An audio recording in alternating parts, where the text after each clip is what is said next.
या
उपनिषदामध्ये आपण पाहतो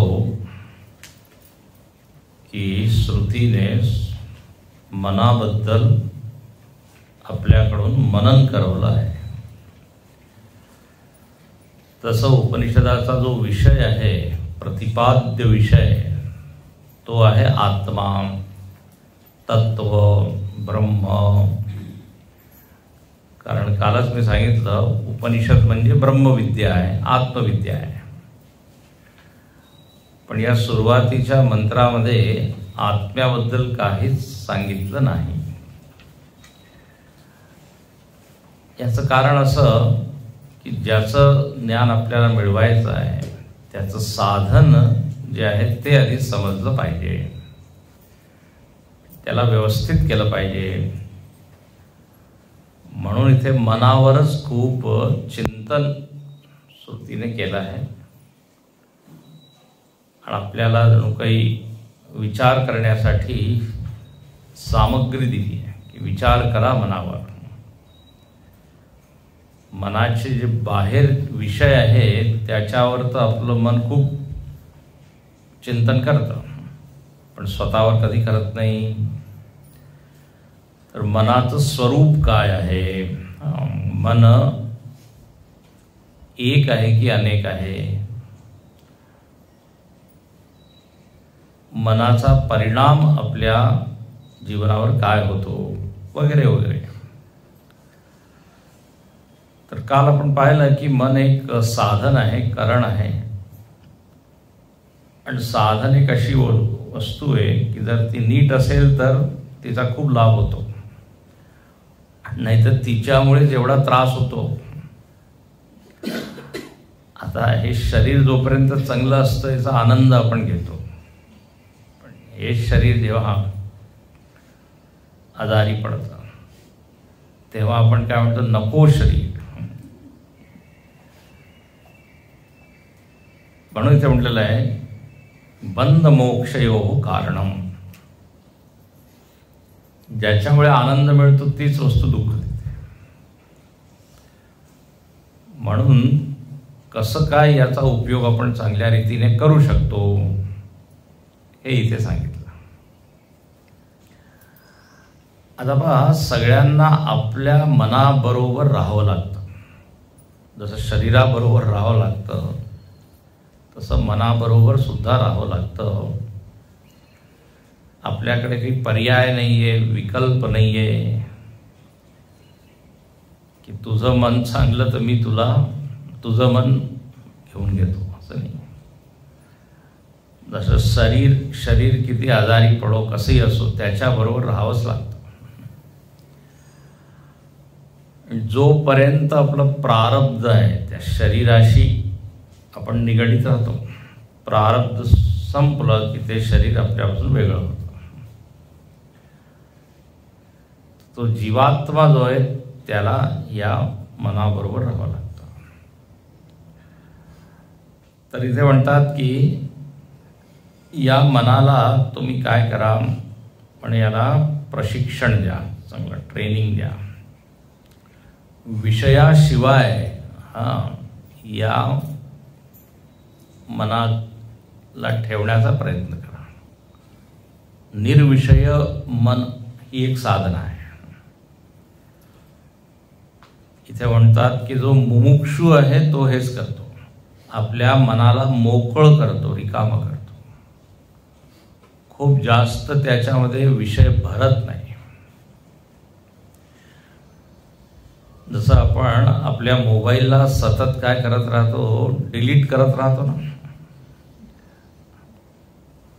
तेव्हाच मग ते फोन छान काम करतो, तेव्हा हँग होतो की नाही.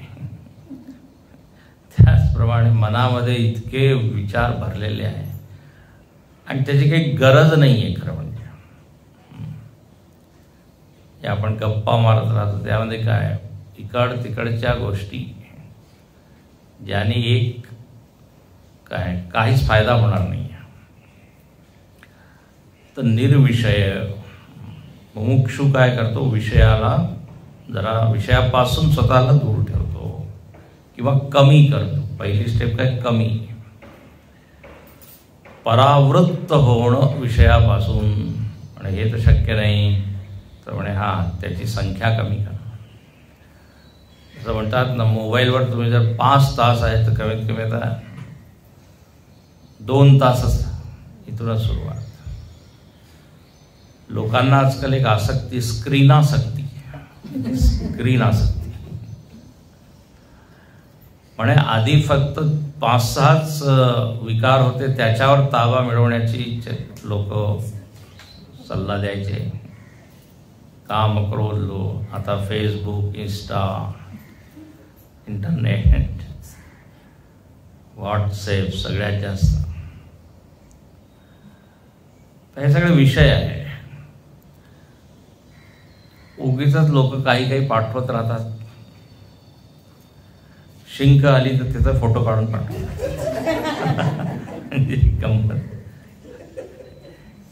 कुत्र्याला पोळी टाकत त्याचा फोटो ज्याचा काही उपयोग नाही. अशा गोष्टी आपण उगीचच भरतो त्या फोनमध्ये किंवा मनामध्ये. म्हणतात यतो निर्विषयस्यास्य. विषय शब्दाचा अर्थ काय असतो तर म्हणतात विषिण्वन्ति निबध्नन्ति इति विषयाः. ज्याच्याद्वारे माणूस बांधला जातो. विषिण्वन्ति म्हणजे निबध्नन्ति. आपण काल पाहिलं, विषयासक्त मनच काय बंधनकारी आहे. विषय आहे त्याचा आनंद घ्या, सोडून द्या तर ठीक आहे, पण त्या विषयाचं परत स्मरण करायचं, परत त्याची आसक्ती ठेवायची. म्हणजे त्याच्यामुळे मग तुमचं मन आत्मचिंतनासाठी उपलब्ध नाही राहणार. मन कसं पाहिजे, उपलब्ध. जे आसक्त मन असतं ते अनुपलब्ध असतं, जे विरक्त मन असतं ते उपलब्ध असतं. की आपण म्हणतो ना मोकळा वेळ, थोडी फ्री टाईम आपण म्हणतो. त्याचप्रमाणे मन सुद्धा फ्री पाहिजे. कमीत कमी परत काल मी सांगितलं, श्रवणाच्या वेळेस तरी. तर ही एक साधना आहे. असं जेव्हा आपण करतो तेव्हाच आपण आत्मतत्वाकडे किंवा सत्याकडे पुढे जाऊ शकतो. तर मुमुक्षुला हे केलं पाहिजे. कार्यम मुमुक्षुणा, काल त्या मंत्रात आलं. आता असं चित्र आहे की एक साधक आहे ज्यांनी काय केलं, विषयापासून आपल्या मनाला परावृत्त केलं. तर निरस्त विषया संगम, 4थ्या मंत्रात. निरस्त म्हणजे त्याग करून. कशाचा त्याग केला त्यांनी, विषय सुखाचा, विषयासक्तीचा. विषयामध्ये त्याला दिसू लागलं की याच्यामध्ये काही जास्त आनंद नाही आहे. इह स्वर्ग भोगेषु इच्छाराहित्यम, त्याला म्हणतात वैराग्य. परीक्ष लोकान कर्मचितान ब्राह्मण निर्वेदमायात, निर्वेदाची प्राप्ती केली. निर्वेद म्हणजे वैराग्य. तसं आपण माठ विकत घेतो तर त्याला चेक करतो असं ठोकून की त्यात आवाज तर येत नाही, क्रॅक. त्याचप्रमाणे त्यांनी एक एक विषयाची काय तपासणी केली, परीक्षण केलं आणि त्यांनी पाहिलं की हा विषय जेवढं आश्वासन देतात तेवढं त्याच्यामध्ये सुख नाही आहे. जेवढे दावे करतात, दावे असतात ना, नेते लोक जर क्लेम करतात, हे करतात, आम्ही हे करू ते करू असं करू, पण खरोखर जी स्थिती असते ती काही वेगळीच असते. तर वैराग्य म्हणजे काय, ज्यांनी भरपूर त्याची परीक्षा केली, परीक्षण. आता त्याचं मन काय झालं, थोडं मोकळं झालं. त्यामुळे आता त्यांनी काय केलं पाहिजे, एकांतामध्ये बसलं पाहिजे. कारण आता त्याचं मन परत परत विषयाकडे तर जात नाही आहे, थोडं मन मोकळं झालं. तर विषयासंगम निरस्त मनोहृदी सन्निरुद्धम.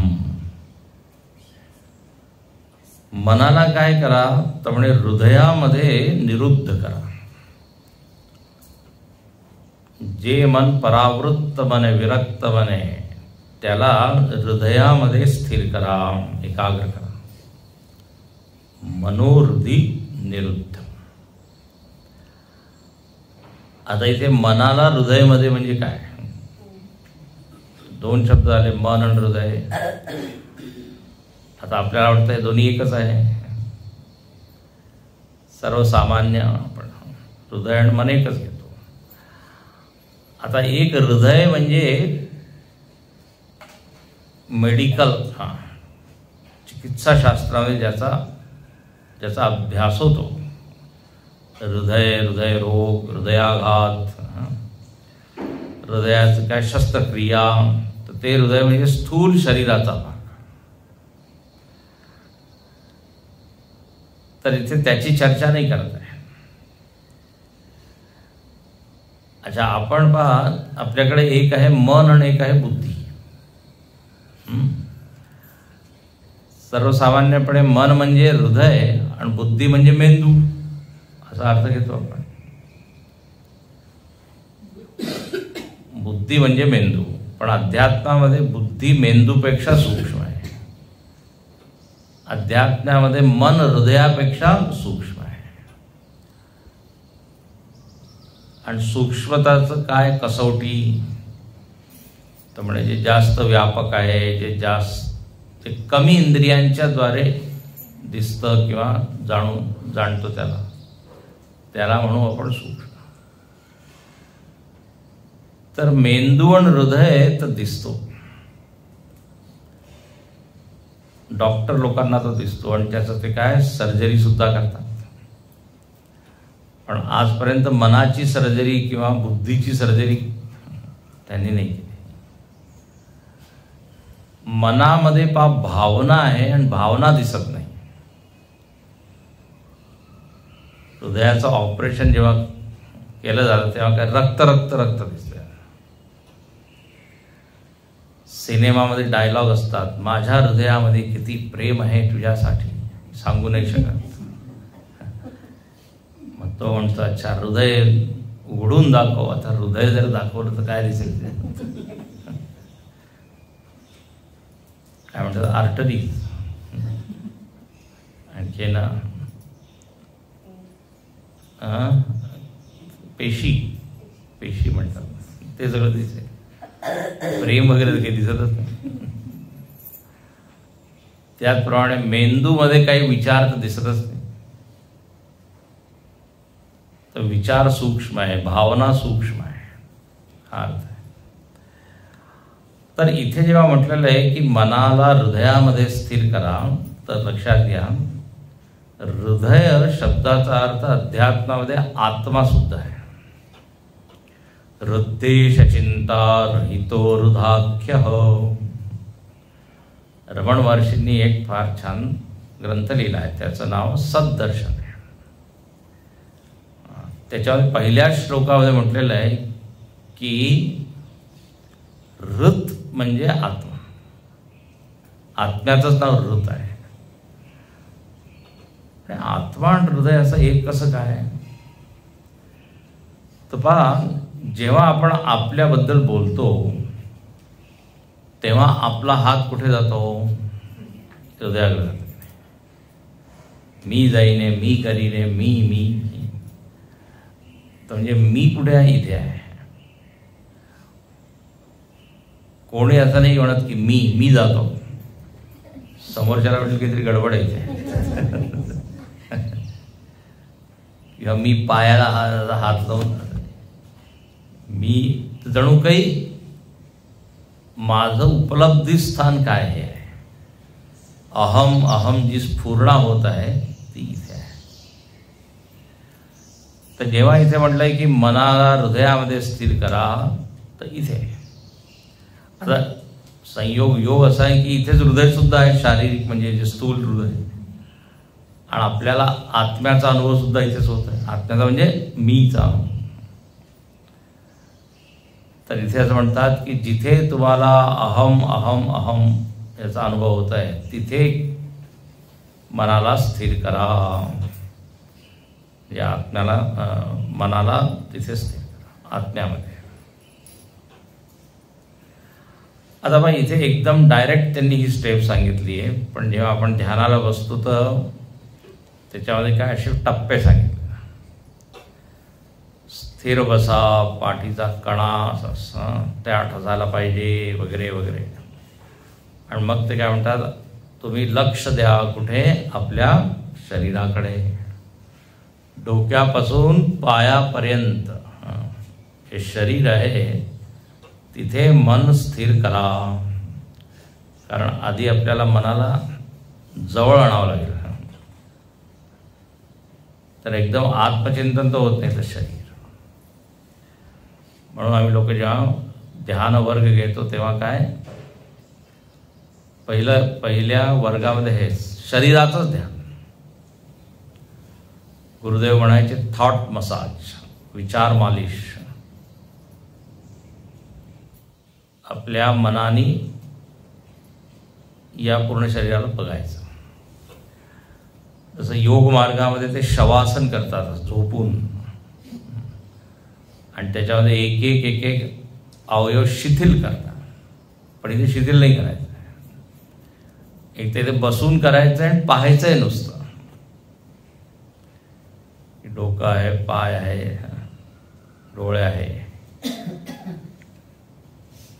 तर यांनी काय होतं, आपलं मन जे आहे ते भरकटलेलं आहे ते काय म्हणतात, लिमिट होतं, सीमित होऊन जातं, पकडलं जातं. आणि मग म्हणे काय, कुठे निरुद्ध करा तर म्हणे श्वासावर. श्वास येत आहे, जात आहे. एक असतं प्राणायाम आणि एक आहे प्राणवीक्षण. वीक्षण म्हणजे ईक्षण आणि ईक्षण म्हणजे पाहणे. श्वास येत आहे, जात आहे, येत आहे, जात आहे. तर हा अभ्यास किंवा सराव रोज केला पाहिजे. आणखीन मग सूक्ष्म जेव्हा आपण होतो तेव्हा काय, मग वृत्तीकडे बघा. वृत्ती, विचार. लोकांना विचारही दिसत नाही. विचार आणि विचारांचे विषय. विचार येत आहे, जात आहे, येत आहे, जात आहे.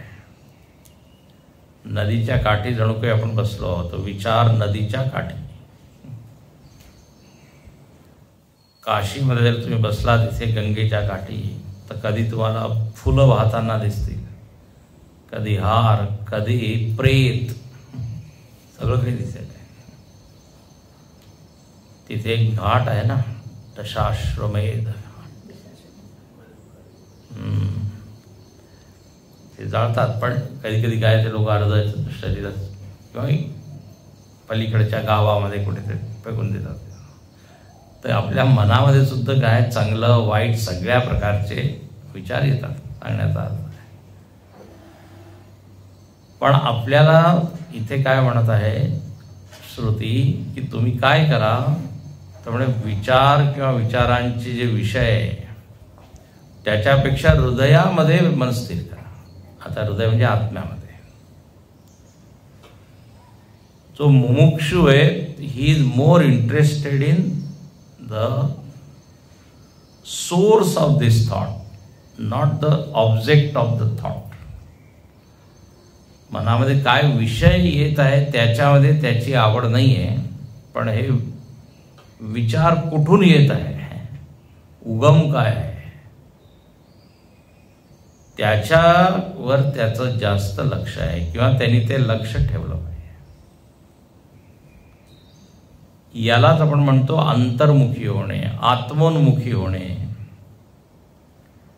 यालाच गुरुदेव म्हणतात यू टर्न, परत आपल्याकडे या, जे आपल्यापासून आपण लांब गेलो. इथे तेच म्हटलेलं आहे सन्निरुद्धम मनोहृदी. हृदयामध्ये जेव्हा तुम्ही या मनाला लीन करता, एकाग्र करता, स्थिर करता. आता योग मार्गामध्ये जो शब्द आहे तो काय, निरुद्ध, चित्तवृत्ती निरुद्ध. निरुद्ध म्हणजे आपल्या इथे त्याचा अर्थ स्थिर करण्यापासून. परत परत लक्ष स्वतःकडे देणे हा अर्थ आहे. अच्छा, जेव्हा असं होतं तेव्हा काय होतं, जर याच्यामध्ये तुम्हाला यश आलं, गुरुदेव म्हणतात की ध्यानामध्ये जेव्हा बसतो त्या 3 गोष्टी आहे. एक तर विचारांची संख्या, वाचलं असेल. दुसरं विचारांची दिशा, आणि तिसरं आहे क्वालिटी, गुणवत्ता. विचारांची गुणवत्ता. तर सगळ्यात पहिली पायरी म्हणजे विचारांची संख्या कमी झाली पाहिजे. आणि संख्या कमी होईल जर त्या विषयांना महत्त्व दिलं नाही तर. परत परत आपल्याला हे सांगावं लागेल की मी ध्यानासाठी बसलोय, हा विचारांबरोबर वाहण्यासाठी नाही बसलोय. अलर्ट अँड विजिलंट गुरुदेव म्हणायचे, सावध. आणि पहा, जो ध्यानाशिवाय 23 तास जर तो विरक्त असेल तर त्या वैराग्याचं फळ त्याला ध्यानामध्ये मिळतं. वैराग्याचा परिणाम काय ध्यानामध्ये, तो ध्यानामध्ये सुद्धा त्या विषयापासून तो अलिप्त राहू शकतो. म्हणून नेहमी गुरुदेव म्हणायचे की तुम्ही अर्धा तास ध्यान करत आहे, ठीक आहे, पण त्याच्याशिवाय तुम्ही काय करत आहे त्याचा प्रभाव खूप आहे. क्लासरूममध्ये जेवढं तुम्ही शिकता त्याच्यापेक्षा जास्त क्लासच्या बाहेर शिकता असं म्हणतात. तर आपण किती बोलत आहे, काय करत आहे ना, त्याचा सगळ्यांचा परिणाम फायनली कुठे येतो, जेव्हा आपण एकटे बसतो. कोणकोणचे विचार सगळे येतात जे आपण दिवसभर ज्या विषयांबरोबर राहिलो. तर म्हणून इथे सुरुवातीला सांगितलं ना, भद्रम कर्णे विशृणुयाम देवा भद्रम पश्येम, त्याचा परिणाम ध्यानामध्ये. तर ध्यानामध्ये आपण विरक्त होऊ शकतो जर 20-22 तास आपण वैराग्याचा सराव केला तर. म्हणून ते म्हणतात दृग्दृश्यविवेकामध्ये उपेक्षनाम रूपे द्वे सच्चिदानंद तत्पर, एकदम हेच म्हटलं आहे. म्हणजे ध्यानामध्ये काय करायचं आहे, नामरूपांची उपेक्षा करायची. आता ध्यानामध्ये कुठे नामरूप आले, डोळे मिटलेले, रूप तर काही दिसत नाही. तर तिथे रूप कोणाचं आहे, विचारांचं, वृत्तीचा जो आकार आहे, आणि वृत्तीचा जो विषय आहे तोच नामरूप आहे.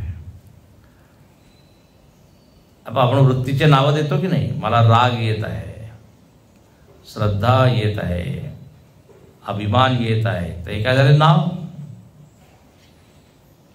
वृत्तीचे हे प्रकार आहे आणि त्या प्रकाराचे नाव आहे. त्यामुळे याची उपेक्षा करा. आणि सच्चिदानंद तत्पर. तत्पर म्हणजे तदएव परः, तेच सगळ्यात महत्वाचं आहे, श्रेष्ठ आहे. तत् म्हणजे तत्व, आत्मतत्व.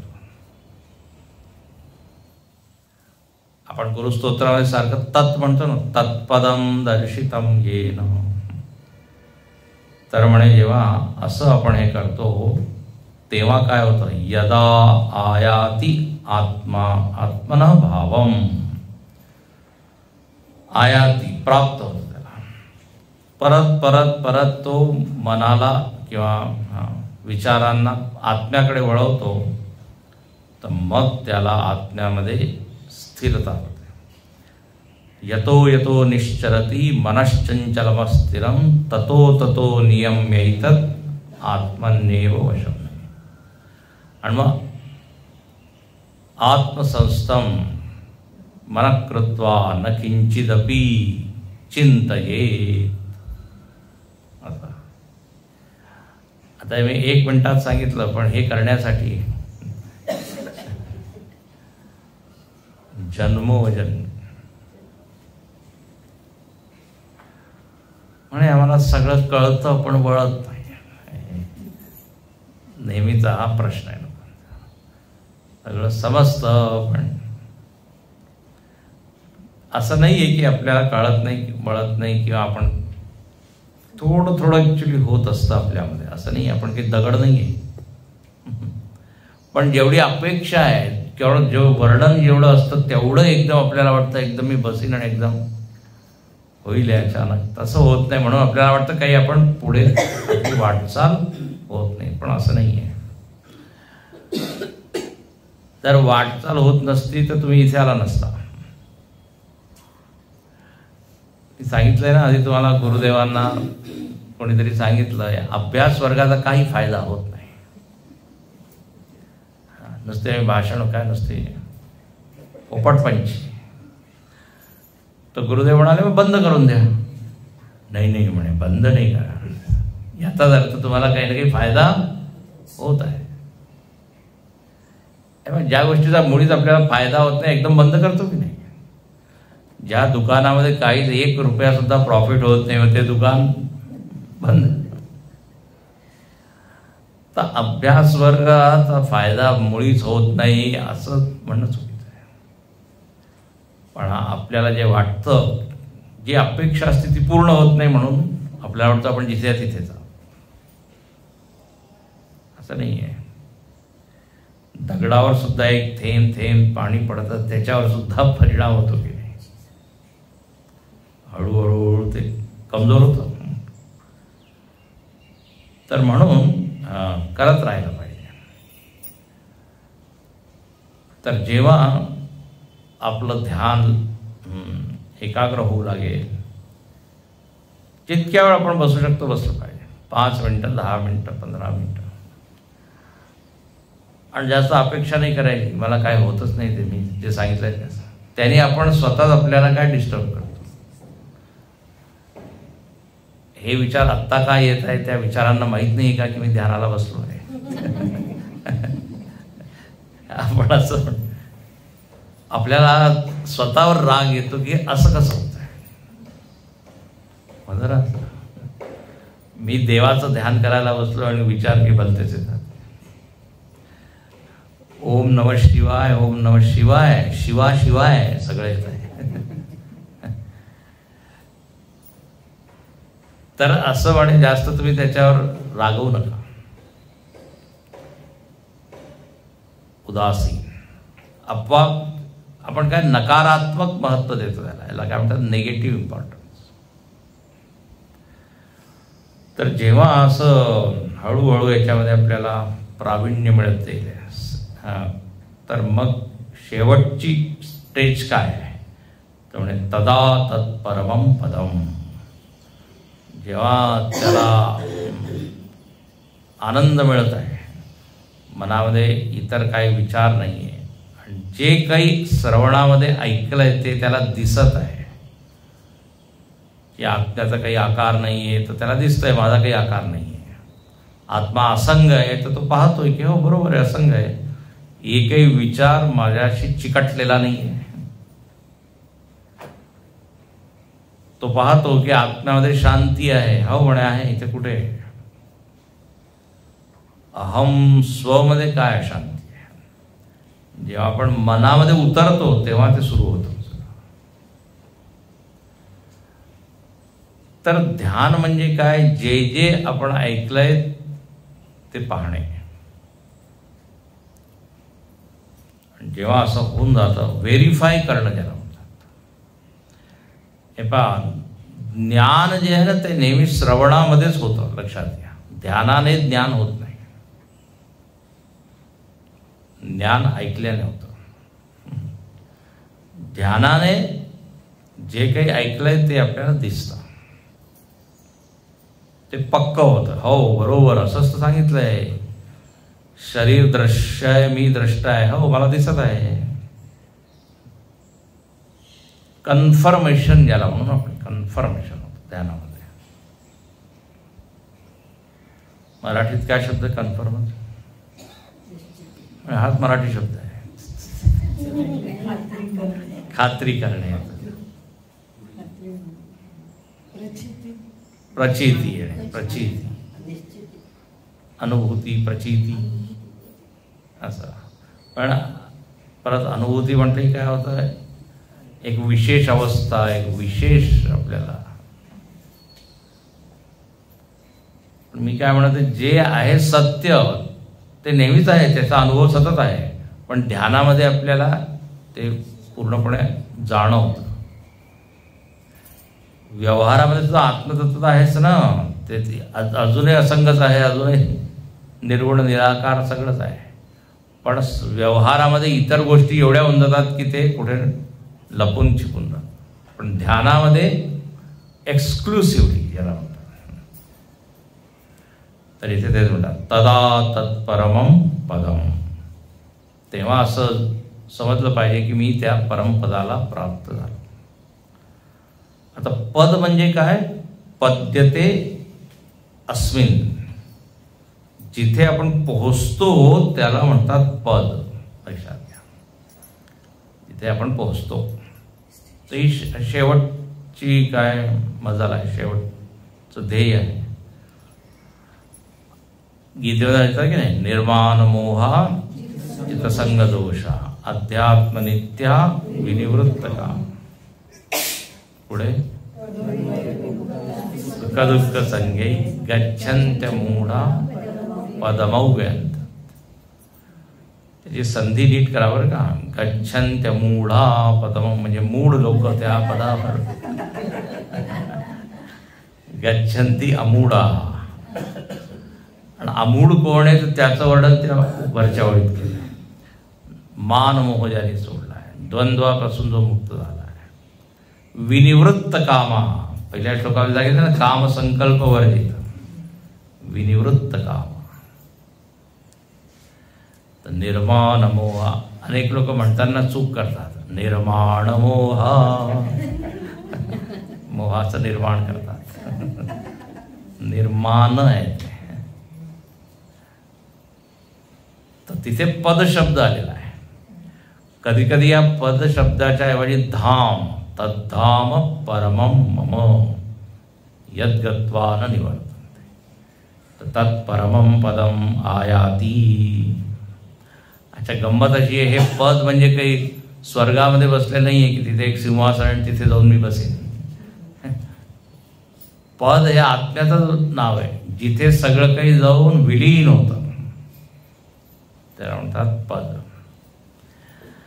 अच्छा, म्हणे आता हे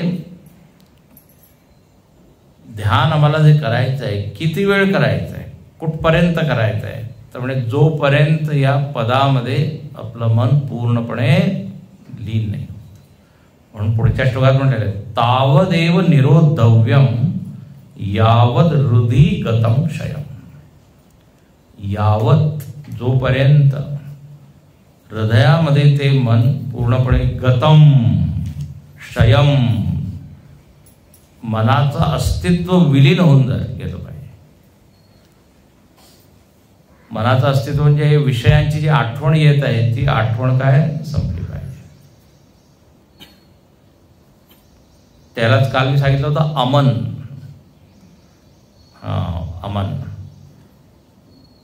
तर हृदय गतम क्षयम, जोपर्यंत हे होत नाही तोपर्यंत ध्यान करा, तोपर्यंत बसलं पाहिजे. आता याचा पण तुम्ही टाइम हे नाही सांगू शकत की 2 तासात होईल की 4 तासात, 2 जन्मात की 5. जोपर्यंत ही प्रचिती येत नाही तोपर्यंत करायचं आहे. आणि म्हणजे शेवटी म्हणतात एतत् ज्ञानम च ध्यानम च, म्हणे हेच ज्ञान आहे आणि हेच ध्यान आहे.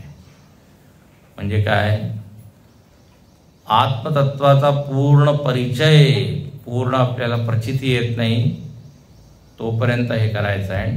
जर असं झालं तर यालाच आपण म्हणू ज्ञान आणि ध्यान. हे पहा इथे जरा महत्त्वाचा मुद्दा आहे. ज्ञान आणि ध्यान दोघाला एकच म्हटलं आहे.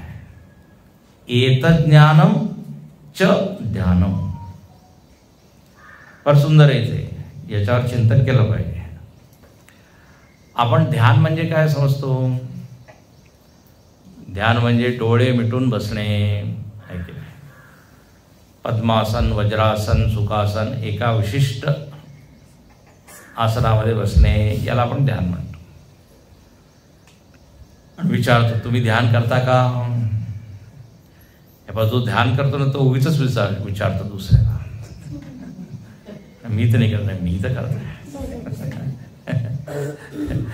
आपलं महत्व वाढवलं. तर ध्याना, हे पहा खरं म्हणजे आपण ध्यान नाही करत, ध्यानाभ्यास करतो. हे मी अनेक वेळा तुम्हाला सांगितलेलं असेल. ध्यानाभ्यास आणि ध्यान याच्यामध्ये फरक आहे. गुरुदेव काय म्हणायचे? Practice of meditation and contemplation. एक आहे कॉन्टम्प्लेशन, एक आहे मेडिटेशन. कॉन्टम्प्लेशन म्हणजे रोज सराव जो आपण करत आहे ना, आपण त्यालाच ध्यान म्हणून देतो. खरं म्हणजे ते ध्यानाभ्यास आहे. म्हणून इथे फार सुंदर शब्द टाकलेला आहे. ध्यानाभ्यास एका विशिष्ट वेळेवर होतो, विशिष्ट मुद्रेमध्ये, विशिष्ट जागी, विविक्त देश सेवित्वम अरतीर जनसंसदी. तर हे केलं पाहिजे. आणि याचा परिणाम काय होईल? ध्यानाभ्यासाचा परिणाम ध्यान. तुम्ही ध्यानामध्ये जाल, ध्यानामध्ये जाल म्हणजे ज्ञान होईल. हे बघा हिंदीमध्ये ध्यान शब्दाचा अर्थ फार छान असतो. ध्यान देना. ध्यान देना म्हणजे काय? लक्ष देणे.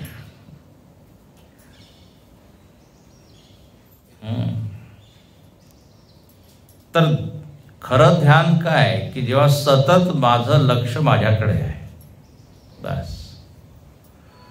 म्हणून गुरुजींनी जे ध्यानस्वरूपम नावाचं पुस्तक लिहिलं आहे त्याच्यामध्ये पहिल्या श्लोकामध्येच ते काय लिहितात? स्वरूपस्य सहजम भानम ध्यानम उच्यते. सहजम, ध्यानम नाम स्वरूपस्य. स्वरूपाचं भानच काय? ध्यान आहे. आणि स्वरूपाचं भान म्हणजे ध्यान. तर हे तिन्ही एक होतात. भानम, ज्ञानम, ध्यानम, हे तिन्ही पर्यायवाची झाले. जर सतत मला माझी जाणीव आहे की मी कोण आहे, तर मग तुम्हाला आम्हाला बसण्याची गरज नाही. जर मला माहीत आहे की मी मनुष्य आहे, तर आता सकाळी उठून सराव करण्याची गरज आहे. जरा पाहून घेतो मी मनुष्य आहे की पशु आहे.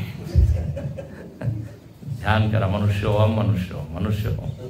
नाही नाही नाही, मी पशु नाही आहे, माझे 2 पाय आहेत. ज्याला भ्रम झाला आहे त्याच्यासाठी तर ठीक आहे. म्हणून ज्याच्यामध्ये जीवभाव आहे, जीवोहम जीवोहम, त्याला ध्यानाभ्यास सांगितला आहे. पण एकदा जर त्याची निष्ठा किंवा स्थिती झाली तर मग काय, खाता पिता उठता बसता सतत ध्यानामध्ये. गीतेमध्ये काय, दृग्दृश्यविकामध्ये एक ओळ आहे, यत्र यत्र मनो याति तत्र तत्र समाधयः.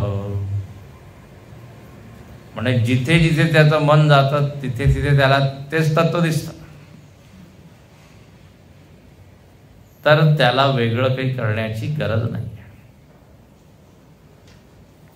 ते जिथे लिहिलेलं आहे, तावदेव, जोपर्यंत ही स्थिती येत नाही तोपर्यंत करा. आणि एतच ज्ञानम च ध्यानम च, याला ध्यान म्हणतात. ध्यानाभ्यास केल्याने ध्यान. ध्यान म्हणजे सतत मला लक्षात राहील की मी कोण आहे. हे जोपर्यंत सहज होत नाही तोपर्यंत साधना आहे. आता जर तुम्हाला ड्रायव्हिंग शिकायची आहे, सुरुवातीला ते सहज नाही आहे, तर फार लक्ष द्यावं लागतं. कधी टेन्शन होतं त्याला, ताणतणाव, तिथे जर कोणी गोष्टी बोलू नको माझं, आणि तीच व्यक्ती मग गप्पा मारत आहे, आणखी भजनही ऐकत आहे आणि गाणंही ऐकत आहे, सहज त्याला जाणीवच नाही की मी ड्रायव्हिंग करत आहे. म्हणजे इतकं ते सहज होऊन जातं, सोपं होऊन जातं. स्वयंपाक, सगळ्यांना स्वयंपाक करण्यात सहज, ज्याला कधी सवय नाही त्याला किती टेन्शन. प्रत्येक गोष्टीचा काय एक सराव करून मग त्याच्यामध्ये प्रावीण्य मिळतं. तर इथे म्हणतात एतत् ज्ञानम च ध्यानम च, आणि शेषो न्यायश्च विस्तर. आणि शेष म्हणजे बाकी उरलेलं काय आहे तर म्हणे ते न्याय, तर्क आहे, विचार आहे. याचा अर्थ काय आहे की जोपर्यंत ही स्थिती येत नाही ना तोपर्यंत आपण बुद्धीचीच काही लढाई करत असतो. बुद्धीने समजण्याचा खूप प्रयत्न करत असतो. असं आहे तसं आहे, युक्तिवाद करत असतो की नाही. त्याची सुद्धा गरज आहे बरं का, त्याच्यात सुद्धा एक विशिष्ट भूमिका आहे. तर्काची गरज आहे, कारण तर्क केल्याने आपल्याला काय पटतं. जरा आजकालची मुलं काय म्हणतात, आम्हाला तुम्ही तर्काने समजा, युक्ती सायंटिफिकली. तर तर्काची एक गरज आहे. पण नुसतं तर्क तर्क तर्क, लोक आम्हाला भेटतात नुसतं तर्कच करत, आत्मा असं नाही होऊ शकत तसं आहे. अरे तुम्ही बसलाय का, कधी पाहिलंय का? वैज्ञानिक पद्धती काय आहे, परीक्षण करा आणि जर तुम्हाला नाही मिळालं तर मग रिजेक्ट करा, आहे की नाही. एक्सपेरिमेंट करा. नुसतं बुद्धीने तुम्ही विचार करत आहे पण कधी ते केलं नाही तर मग कसं होईल. म्हणून तर्क संपतं एका विशिष्ट स्थितीनंतर. रामकृष्ण परमहंसाबरोबर एक केशव, काय नाव त्यांचं, ब्रह्मसमाजाचे एक होते, तर्क करत. तर रामकृष्ण परमहंस रडायला लागले. तर लोकांना म्हटलं काय झालं, दुःख झालं की काय? नाही म्हणे, मला हे पाहून जरा वाईट वाटतंय की याच्याकडे एवढे बुद्धी आहे, मेंदू आहे, हा विचार तर करत आहे पण ज्याच्यामुळे विचार करत आहे त्याच्याकडे लक्ष नाही देत आहे, की नाही. असं कबीरदासांचं सुद्धा आहे, गुरुजींनी लिहिलं सुद्धा याच्यामध्ये. तो म्हणे आला त्यांच्याकडे आणि म्हणे मी काय शास्त्रार्थ करेन, तुम्हाला पराजित करेन, पराभूत करेन. कबीरदासजी म्हणाले आय एक्सेप्ट माय डिफीट. तर्क न करतात, कारण तर्काने काय होईल, तू जिंकेल पण तुला काही प्रचिती तर येणार नाही ना, त्याचा काही संबंधच नाही. म्हणून श्रुतिमतस्तर्कोनुसंधीयताम दुस्तर्कात सुविरम्यताम, असं लिहिलं आहे कुठेतरी. हां, साधना म्हणजे आम्ही वाचलंच नाही तर तुम्ही काय विचारताय? Out of syllabus course. साधन पंचकमध्ये तर्काबद्दल सांगितलंय की करा तर्क, पण तर्क असा करा ज्याच्याद्वारे तुम्ही आत्म्याला समजू शका, आणि दुस्तर्क करू नका, त्याचं खंडन करू नका. म्हणून आपल्या इथे काय श्रुती, युक्ती, अनुभूती हे तुम्ही खूप ऐकलं असेल ना, तिन्ही पाहिजे. वेदांनी सांगितलंय का असं जे तुम्ही तर्क करत आहात? त्यानंतर ठीक आहे, तर्काने तुम्ही सिद्ध केलं, पण त्याचा अनुभव कधी झाला आहे का? अनुभव विहीन तर्क शुष्क तर्क आहे, वृक्ष. ते तुम्हाला आधी सांगितलंय ना मी. 3 जण बसले आहे तिथे, आणखी ना 2 आंबे आहे, आणखी 2. एकाने सिद्ध केलं तर्काने की हे 4 आहे. काय 4 आहे? किती होते तिथे? 2. त्या दोघांनी एक उचलला, आणि तो 3रा माणूस होता ज्याने सिद्ध केले होते की 4 आहे, त्याला सांगितलं आता तू उरलेले 2 खाऊन घे.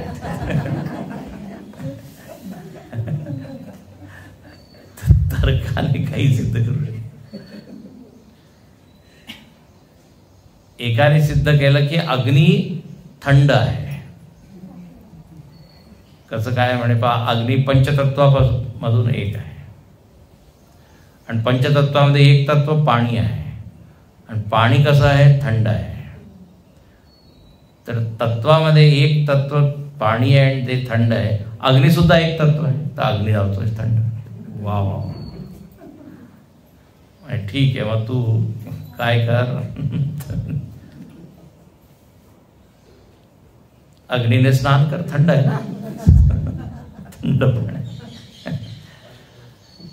असं युक्तीने लोक सिद्ध करतात. युक्तिवाद, तर्कशास्त्र एक, कारण एक शास्त्र आहे,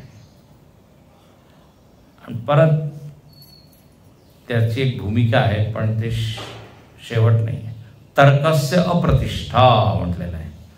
तर्काची स्थिती शेवटची नाही आहे. कारण काय, आपण आपल्याच तर्काने आपलीच गोष्ट सिद्ध केलेली खंडन करतो. त्याचं बुद्धी जशी अशी आपली डेव्हलप होत जाते. आता विज्ञानामध्ये असंच होतं की नाही, एक वैज्ञानिक काही सिद्ध करतो, पुढचा वैज्ञानिक म्हणतो नाही नाही पूर्ण चिंतन यांनी केलं नाही, आणि याप्रमाणे ते विज्ञानाची प्रगती होत जाते. अच्छा, जे मी तर्क करत आहे तेच शेवटचं आहे असं कसं म्हणू शकतो? माझ्यापेक्षा इतर बुद्धिमान लोक जगामध्ये उपलब्ध आहेत. तर म्हणून शेष न्यायश्च विस्तर, म्हणजे तर्क वगैरे हा नुसता शाब्दिक पसारा आहे.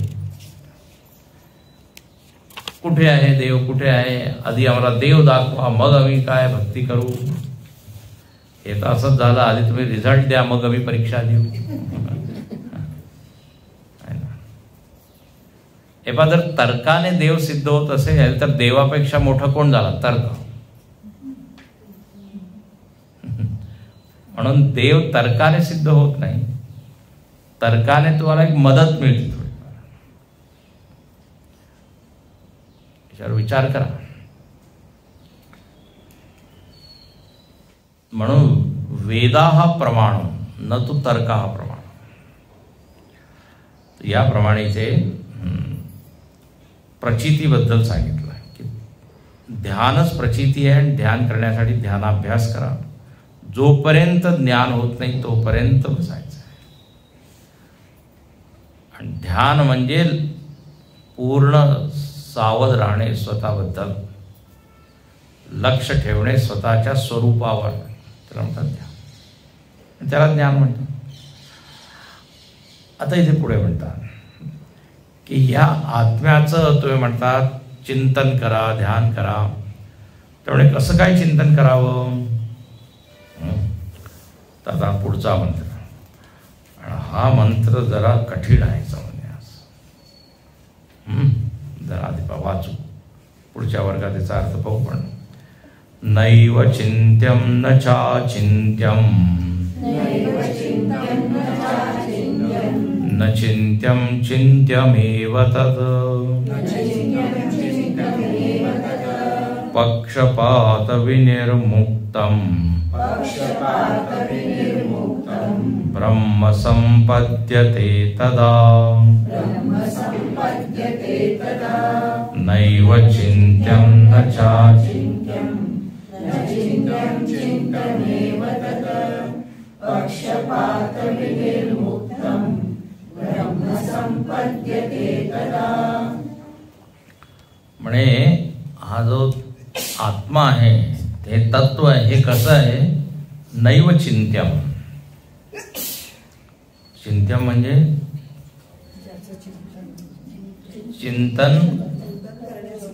चिंतन करण्यास योग्य, चिंतनीय आहे. त्यामुळे चिंतन, ज्याचं चिंतन होऊ नाही शकत, नैव चिंत्यम. पण असंही नाहीये की जे अचिंत्य आहे. नैव च अचिंत्यम, तर चिंत्यही आहे आणि अचिंत्यही आहे. आणि मग परत न चिंत्यम, ते चिंतनीय नाहीये. अच्छा, म्हणजे याचं चिंतन होऊ नाही शकत. नाही, चिंत्यमेव तत्. काय श्लोक आहे? एक वाक्यात म्हणजे एक शब्दात चिंत्यम, परत मग परत म्हणा चिंतन, चिंत्यमेव तत्. पक्षपात विनिर्मुक्तम ब्रह्म संपद्यते तदा. जेव्हा आपल्याला हे कळेल की ब्रह्म पक्षपात विनिर्मुक्त आहे, तेव्हा तुम्ही समजा त्या ब्रह्माचं ज्ञान झालं. ब्रह्म एकही पक्षामध्ये नाही आहे, पक्षपात विनिर्मुक्त. एकही गटामध्ये नाही आहे, सख्य गटामध्ये नाही आहे, अमृत गटामध्ये नाही आहे. पक्षपात विनिर्मुक्त, त्याला म्हणतात ब्रह्म. तर चिंतन कसं करायचं, तर पहिल्या ओळीमध्ये लिहिलेलं आहे की ते चिंतनीय आहे, पण ते नाही, चिंतनीय नाही आहे. पण असं नाही की चिंतन नाही करायचं सुद्धा. त्यामुळे मला तर आता चिंता झाली आहे, काय आहे श्लोक. जसं लोक जेव्हा पूर्ण वदन श्लोक वाचतात ना, तसंच होतं. पूर्ण आधी आहे, मग पूर्ण हे, ते पूर्ण, हे पूर्ण, पूर्णावधून पूर्ण उत्पन्न झालं आणि शेवटी पूर्ण शिल्लक राहिला. एक म्हणाला, मी पूर्णपणे भ्रमित झालोय हा श्लोक ऐकून.